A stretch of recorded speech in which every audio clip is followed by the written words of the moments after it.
Nice launch trajectory countdown net. Pad is clear. 10, 9, 8. Launch auto sequence has started. 6, 5, 4, 3, 2, 1. Go for launch.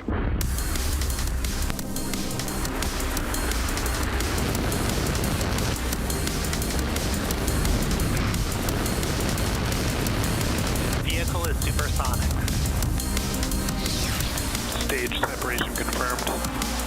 Dragon, separation confirmed.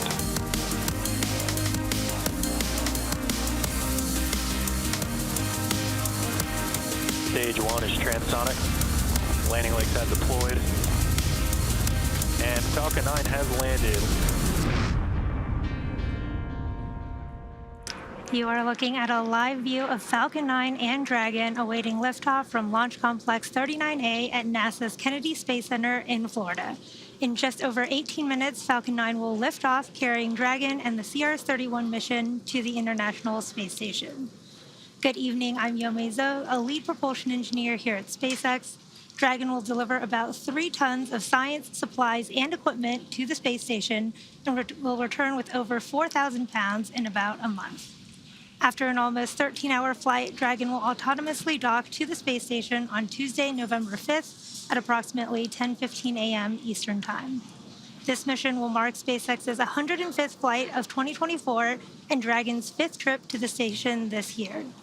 Today's spacecraft will be the first Dragon supporting a cargo mission to fly for the 5th time, and coincidentally, the Falcon 9 booster supporting today's mission will also be making its 5th flight. Reusability is key to everything we do here at SpaceX, and to date, we've reflown Dragon spacecraft on 27 missions and Falcon boosters on 333 missions combined. Dragon is the only U.S. vehicle flying today that can fly round trip to and from the space station, carrying vital supplies and returning safely with critical cargo. The spacecraft flying today may also be the first Dragon to perform initial tests once docked with the station that demonstrate Dragon's reboost capability. These tests are designed to show Dragon's ability to control the station's attitude and altitude, with more on that in just a few minutes. Now, over at the pad, propellant loading began about 15 minutes ago and will complete at the T-minus 2-minute mark. Weather is looking great with only a 30% probability of violating launch weather constraints. The eastern range is green and ready to support, and everything is looking good as we count down to an instantaneous launch attempt at 9:29 p.m. Eastern Time today. With that, let's check in with Joseph at NASA in Houston.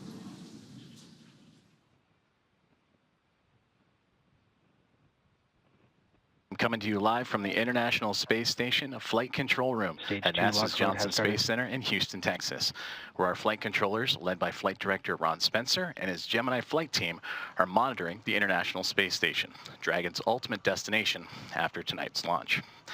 We're closely following the launch and collaborating with you and the teams in Hawthorne, as well as the Falcon 9 team at NASA's Kennedy Space Center in Florida, to ensure that all launch criteria are met.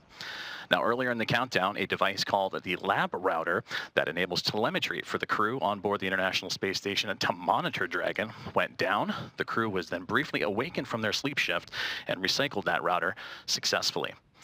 And right now, I am happy to report that the teams here in Mission Control are go for launch. The International Space Station and its crew members, including NASA astronaut and Commander Sonny Williams, Butch Wilmore, Don Pettit, and Nick Hague, are ready to welcome Dragon with its anticipated docking tomorrow morning. The crew is rested and ready to receive Dragon after witnessing the relocation of Crew 9's Dragon spacecraft after relocating from the forward-facing port of the station's Harmony module, Node 2, or the zenith-facing port of the module to clear its path for the arrival of the commercial resupply mission. Now, as we shift our focus here in Houston to the countdown for Dragon, I'll hand it back to you in Hawthorne for more details on the vehicles involved in this mission. Yomei? As we continue to count down, let's take a closer look at the vehicles that will be taking CRS-31 to the space station today. Sitting atop the Falcon 9 rocket, Dragon in its trunk stand about 27 feet tall. Dragon has 16 Draco thrusters that can be used in space to help navigate the spacecraft to its destination, each providing 90 pounds of force. Dragon's trunk attached below the spacecraft holds solar cells that power Dragon while it's in free flight.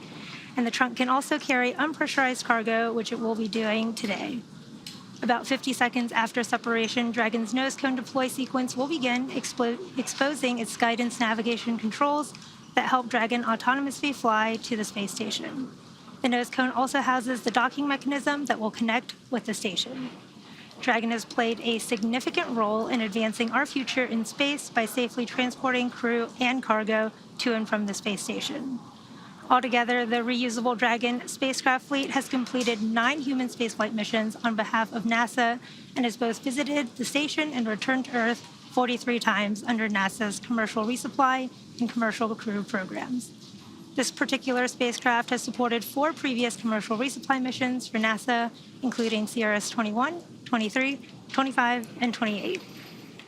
And launching Dragon to orbit today is Falcon 9, a 2-stage rocket developed and manufactured by SpaceX, known for its safe, reliable, and cost-effective access to space. Just underneath Dragon, we have the second stage of the vehicle. The second stage is powered by a single Merlin vacuum engine, or MVAC, which is optimized to perform in the vacuum of space. And that second stage will secure Dragon's entry into low Earth orbit before separating, leaving Dragon to continue its journey to the space station on its own thrusters. Just below the second stage is the first stage, which contains 8 engines arranged around one center engine, all held in place by a structure called the octaweb. Each of these Merlin 1D engines delivers about 190,000 pounds of thrust at sea level, which gives Falcon 9 a combined 1.7 million pounds of thrust. The booster supporting today's mission previously launched 4 missions, including Crew 8, Polaris Dawn, and 2 Starlink missions. Now, with T0 coming up in just about 12 and a half minutes, our teams in Florida are doing a series of system checks to ensure Dragon and Falcon 9 are ready to fly. Now, while on station, the CRS-31 spacecraft flying today may also perform 2 initial tests to demonstrate Dragon's ability to control the space station's attitude as well as Dragon's reboost capability. Reboosts are necessary to counteract the effects of atmospheric drag, which can cause the station to lose altitude. Once the station is in a configuration for SpaceX's reboost demo, the aft Draco engines in the service section will fire for just over 12 minutes and give the station a boost.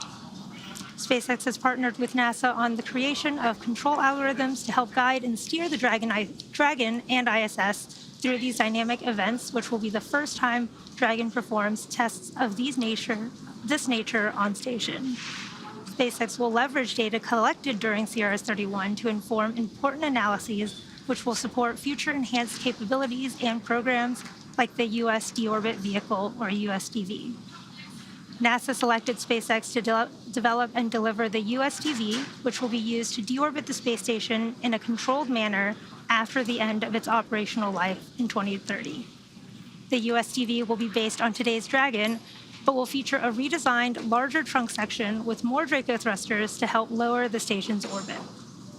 The vehicle will also need 6 times the usable propellant and 3 to 4 times the power generation and storage of today's Dragon spacecraft. Falcon 9 and Dragon have played a significant role in advancing our future in space by safely transporting both crew and cargo to and from the space station.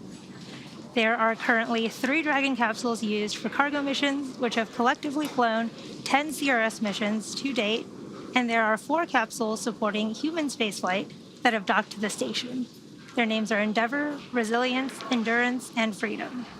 Crew 9 arrived on board Dragon Freedom, which is currently docked to the station and is SpaceX's 15th human space mission since 2020, when Dragon became the first private spacecraft to take humans to the International Space Station.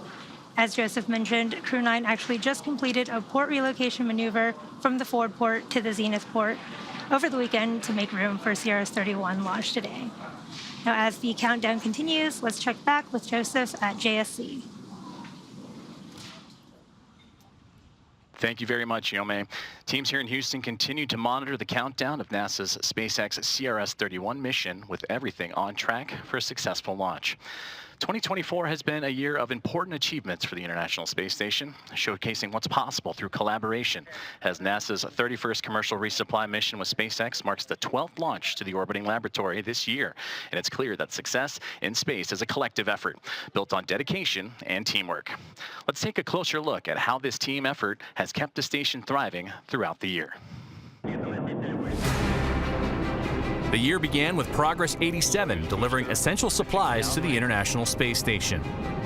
NASA's SpaceX 29th commercial resupply mission followed, bringing critical research and hardware, ensuring support for science aboard the orbiting laboratory. Axiom Mission 3 expanded the station's research capabilities, introducing new perspectives from around the world. In March, NASA's SpaceX Crew 8 launched from Florida, each crew's transition mirroring the importance of coordination and teamwork in maintaining station operations.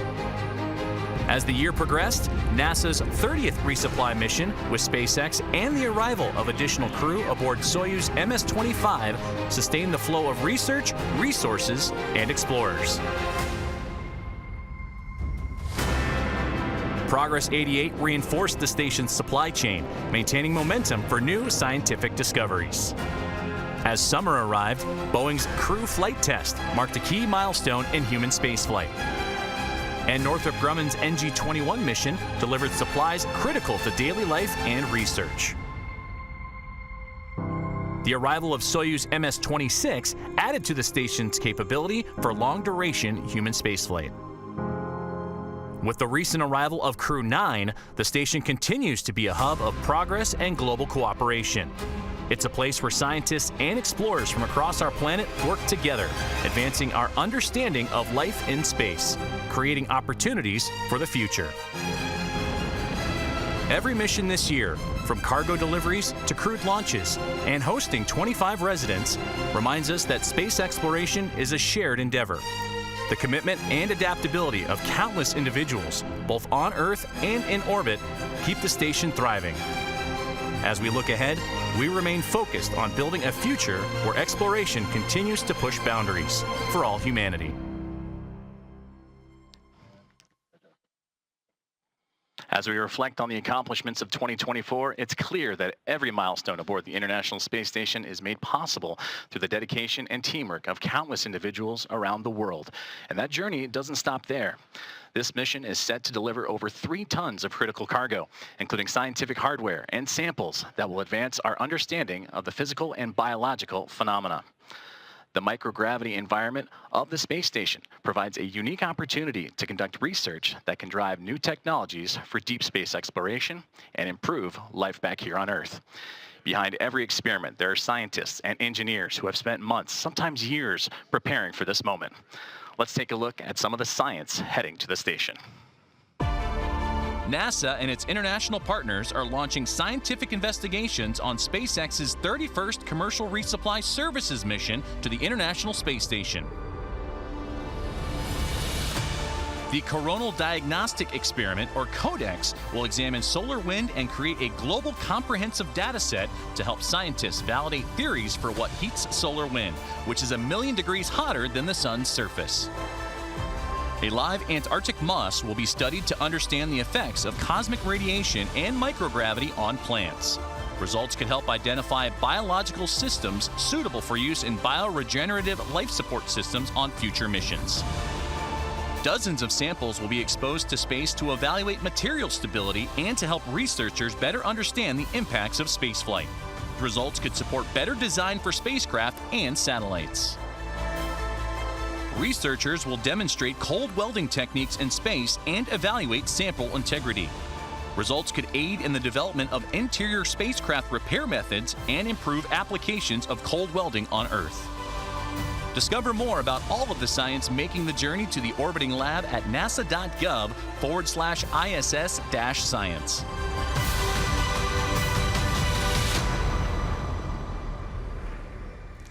It is currently T-minus 5 minutes and 10 seconds, and everything continues to be go for launch. Coming up shortly, the transporter erector, also known as the strongback, or TE, will retract away from Falcon. The TE is the large truss structure you see there. Falcon 9 tanks are pressing for strongback retract. Next to the rocket, you just heard that call out that the tanks are pressing in preparation Dragon is in configure for terminal count. for strong back retract, and Dragon is in configure for terminal count. Dragon is in terminal count and is on internal power. There is that call out for Dragon transitioning to internal power. And ahead of the transporter erector reclining, you'll see the clamp arms just below Dragon Strong back lower has started. begin to open.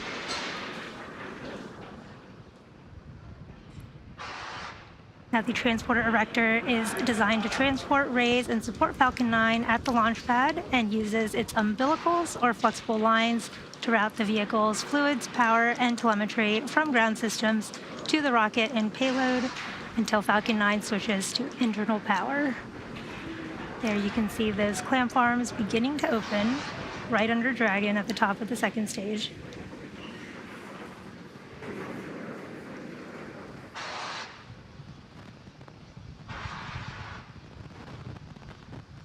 You should see that truss structure on the right. On countdown, LD pulling for MD for final status check. MD is go for launch.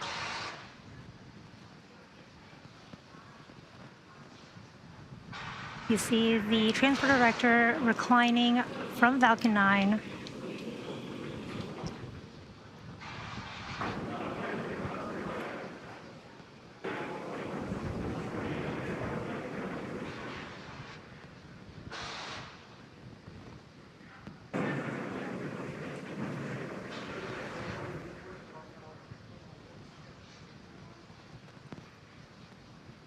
And there it is, fully reclined from Falcon 9. Range is also green and ready to support. If for some reason we are not able to launch tonight, we do have a backup opportunity tomorrow, Tuesday, November 5th at 8:06 a.m. Central Time, 9:06 a.m. Eastern. At this point in the countdown, both the first and second stages are nearly fully loaded with 1 million pounds of kerosene fuel and liquid oxygen. At T-minus 60 seconds, Falcon 9 will be in startup. This means that the rocket's autonomous internal flight computers have taken over the launch countdown. And just inside T-minus 2 seconds, we'll light the Merlin 1D engines for liftoff. The vehicle continues to be healthy, and the Falcon 9 team is tracking no issues. Currently, the weather is green, and the range is ready to support at T0 at 9:29 p.m. Eastern Time. Weather is looking good, and in these last few minutes, Falcon 9 is performing final health checks on the primary communications, avionics, and propulsion systems ahead of launch. Stage 2, locks load complete.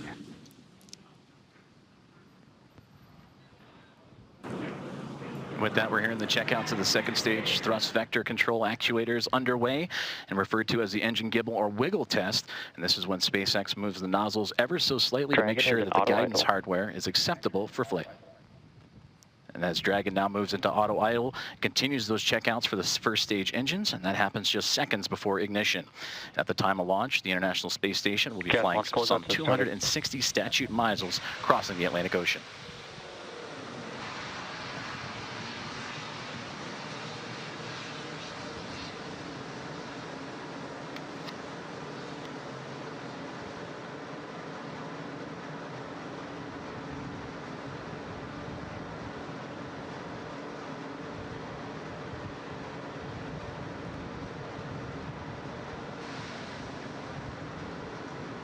Falcon 9 is in startup. Dragon is in countdown.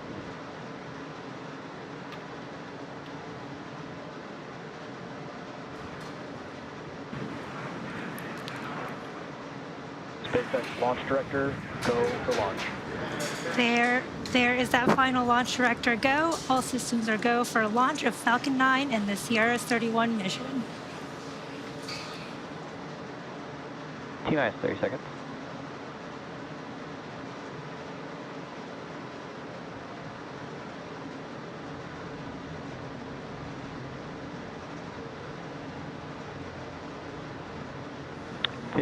Seconds. T-minus 10, 9, 8, 7, 6, 5, 4, 3, 2, 1. Ignition, engines full power, and liftoff. Go SpaceX. SpaceX, go Falcon, go CRS. Vehicles pushing downrange. And we have liftoff. NASA's SpaceX 31st commercial resupply mission is on its way to the International Space Station, carrying science, supplies, and the spirit of exploration.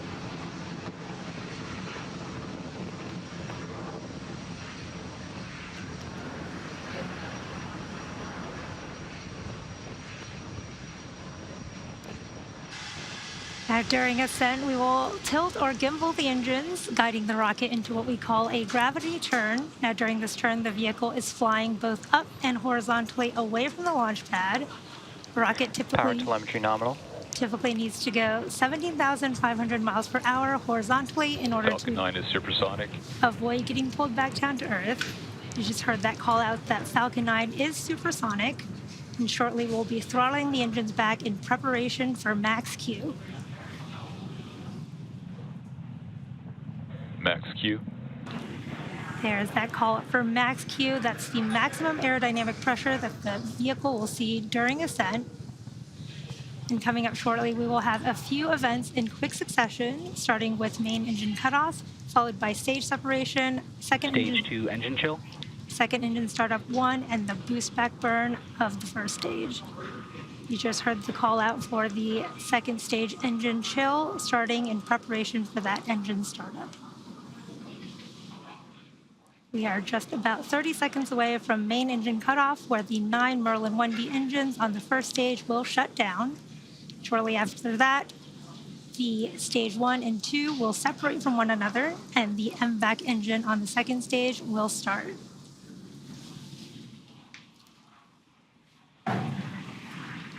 Second engine start 1 is when we ignite that single Merlin vacuum engine of the second stage.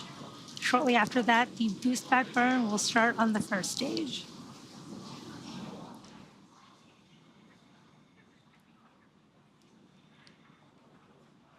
There's main engine cutoff. Main engine cutoff. Stage separation confirmed. Stage separation. Stage 2 startup. Stage 1 boost back startup. And there you can see a beautiful view of the concurrent second stage engine start, along with the start of that first stage boost back burn. And really cool views from the second stage engine there and the first stage.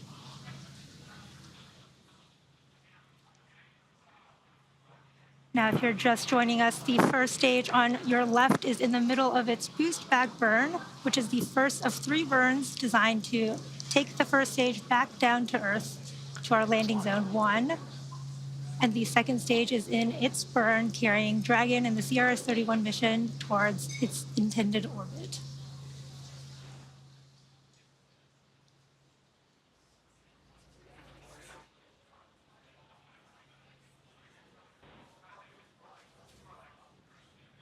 Stage 1 boost back shutdown. There is the end of that boost back burn. Again, that was the first of 3 planned burns of the first stage. And in about 3 minutes, there will be 2 additional burns, the entry burn and the landing burn of that first stage, to bring it back down to land at landing zone 1 at Cape Canaveral. We are at T plus 3 minutes and 55 seconds here in today's mission. CRS-31 is SpaceX's 105th launch this year, and we are coming up on the entry burn and then second engine cutoff of the second stage. Now, the entry burn is slated for a little over 2 minutes from now at the T plus 6.5 minute mark, and you should see that on your screen when the first stage performs it. And for that entry burn, we relight 3 of the 9 M1D. Vehicles are on a nominal trajectory. You heard that call out. Vehicles are all on a nominal trajectory. And again, for that entry burn, we will relight 3 of the 9 M1D engines, starting with the center E9 engines, followed shortly after by the E1 and E5 engines, which are on either side of it. And this burn will slow the vehicle down as it passes back into the Earth's atmosphere. Now, the reason we need to perform this entry burn is we need to slow down to reduce re-entry forces, which helps us to recover and reuse the first stage.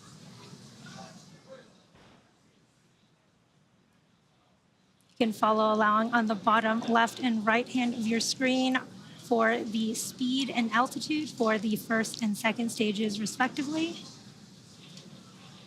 And the second stage, which you can see on your screen right now, is on its first burn. And this is what will be targeting the Dragon orbit, from whence, after Dragon's separation, Dragon will continue the rest of its journey to the International Space Station using its own onboard Draco thrusters.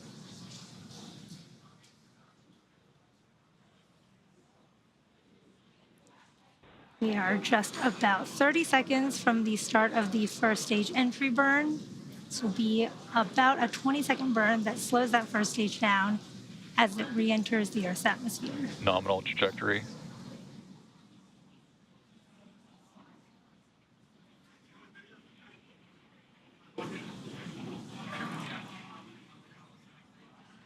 We are also currently in the middle of the second stage burn.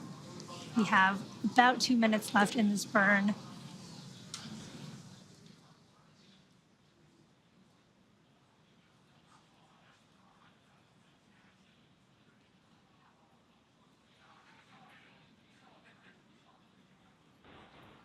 Stage 1 entry burn. There is the start of the stage 1 entry burn, and this is a 3-engine burn of the first stage, slowing the first stage down as it comes back home to Stage 1 Earth. entry burn shutdown. Stage 1 FTS is saved. And there is that call out for a good entry burn and the flight termination system being saved. Really cool views of the nighttime on the Cape Canaveral coast. At the first stage that supporting today's mission will perform has performed this entry burn for the 5th time. And Falcon 9 is the world's first orbital class reusable rocket. And this is important because it allows us to reuse the most expensive parts of the rocket, which drives Stage 1 down transonic. the access to space. We should see that landing burn starting in just a few moments.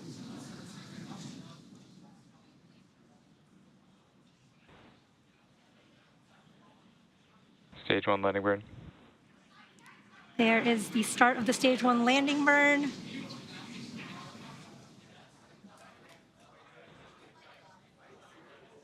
Stage 1 landing leg deploy.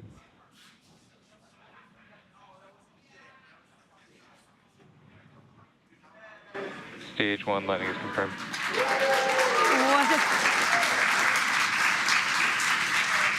What a beautiful view of Stage 2 that terminal guidance. first stage landing. And with that, that landing marks SpaceX's 360-second recovery of an orbital class rocket, including the first stage landings for Falcon 9 and Heavy. And we are coming up on second engine cutoff 1 here on the second stage in just a few moments.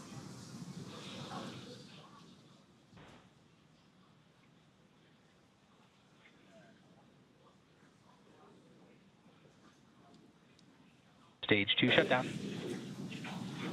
There is that call out for SECO 1. You can see that MVAC engine slowly cooling off. Nominal orb insertion. There is that confirmation of a good orbit. Looks like we are on track for Dragon separation in just a few minutes here at the T plus 9 minute and 25 Stage 2 FTS is saved. second mark.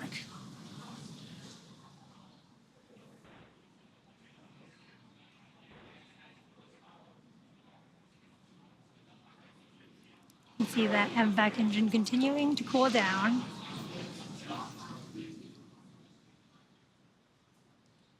And we are waiting for Dragon separation here in just a few moments.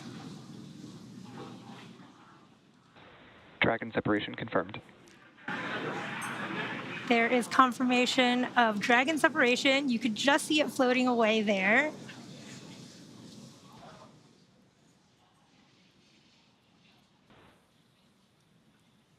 Now, if you're just joining us, we did have a successful launch from Launch Complex 39A at Kennedy Space Center.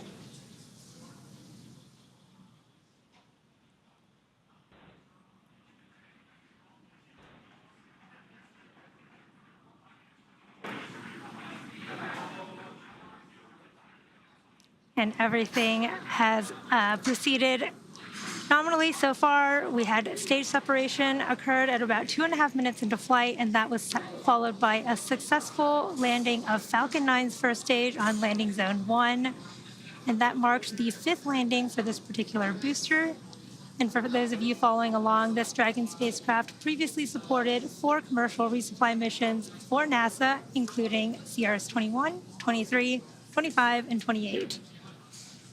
At about a few minutes ago, we had a successful second engine cutoff, or SECO-1, and this was followed by a confirmation of a good orbital insertion. We recently saw Dragon separation floating away from the second stage as it begins its journey to the International Space Station. We should see the start of nose cone deploy here for Dragon shortly as well.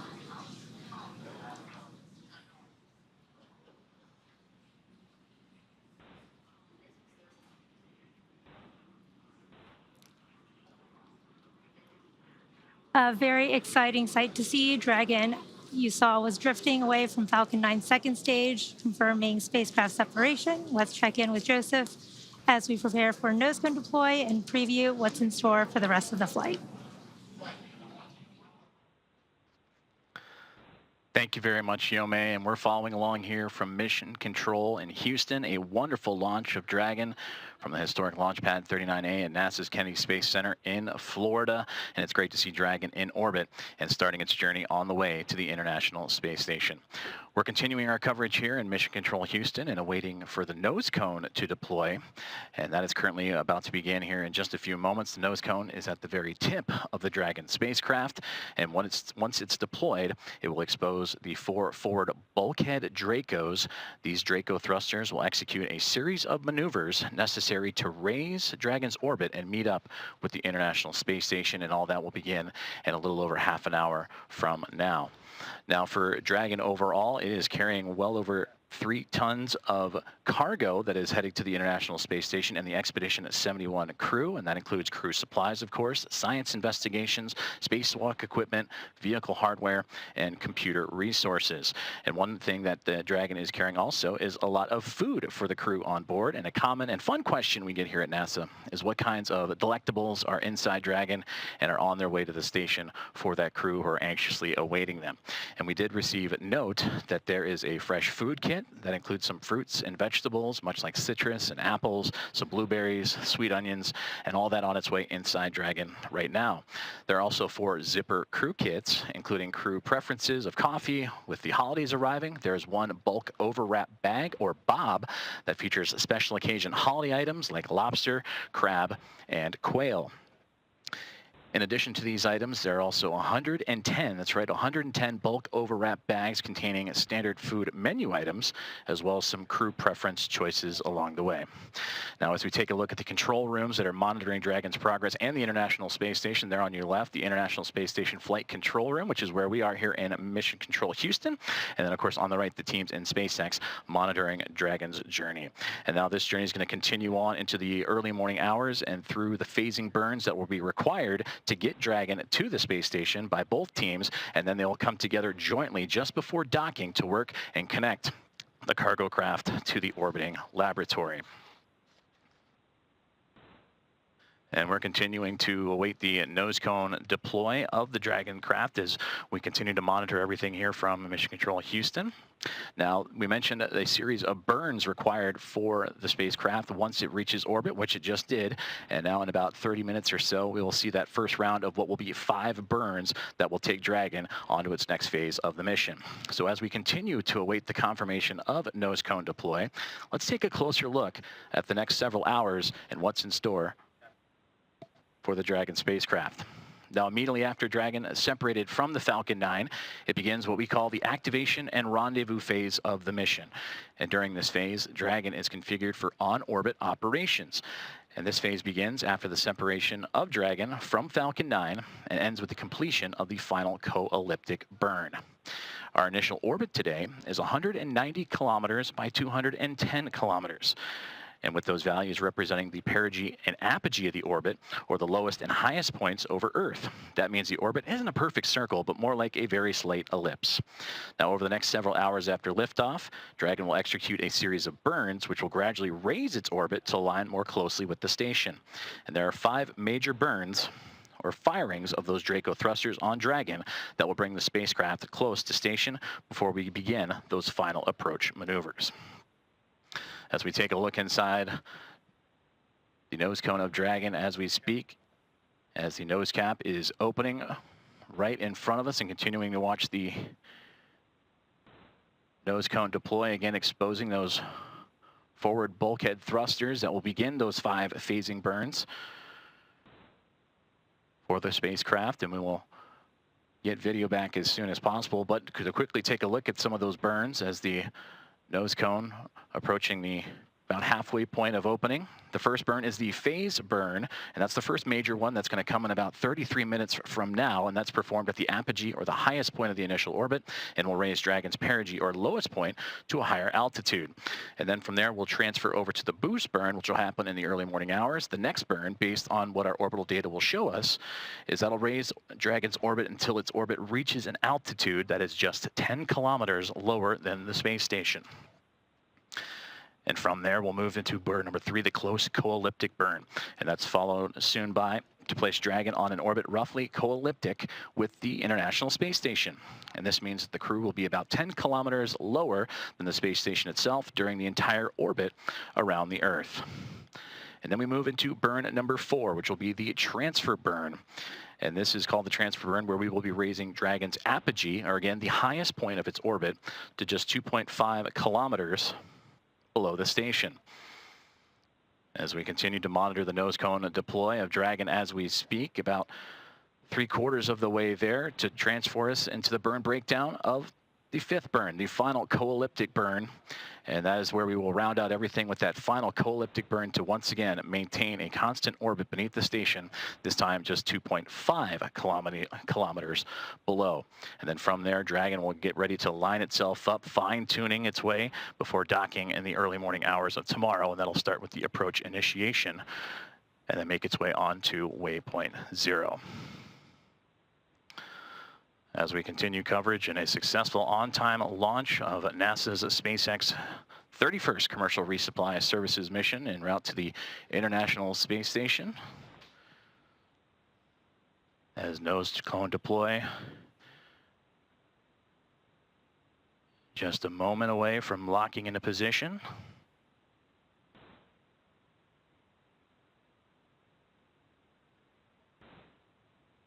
And we just received confirmation that the nose cone has indeed been deployed, exposing those Draco thrusters that will help the spacecraft climb its way and begin its journey en route to the International Space Station.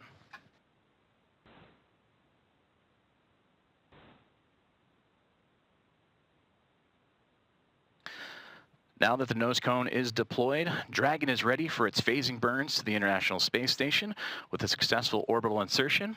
And I'm now joined by Bill Spetch, Operations Integration Manager of the International Space Station. Bill, thank you very much for joining us. Great to be here.